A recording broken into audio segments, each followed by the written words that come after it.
এটা ছিল গতকাল রবিবারের দুপুরের মেনু। সন্ধেবেলা বাপি আর ভাই বাড়িতে আসায় ভিডিওটা আর আপলোড করা হয়ে ওঠেনি। সবাই মিলে দুপুরের খাবারটা একসাথে খেতেই আমি পছন্দ করি, কিন্তু মেয়ে এত বায়নাদার হয়েছে যে তাকে নিয়ে আর এখন খেতে বসা যায় না।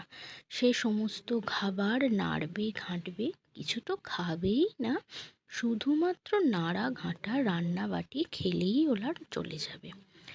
তাই ওনাকে সামলানোর জন্য একটা লোককে সবসময় থাকতেই হয়। তাই ওর দাদু ভাইকে আগে খেতে দিয়ে দিই, বাপি আগে খেয়ে নিই, নাতনির সাথে খেলা করে পরে আমরা খেতে বসি। আজকে দুপুরে করেছিলাম পাতা করে কাটা পটল ভাজা, গোল গোল আলু ভাজা, করলা ভাজা, মাংস অর্ধেকটা তুলে নিয়েছিলাম কষা খাওয়ার জন্য, আর বাকি অর্ধেকটা আলু দিয়ে লাল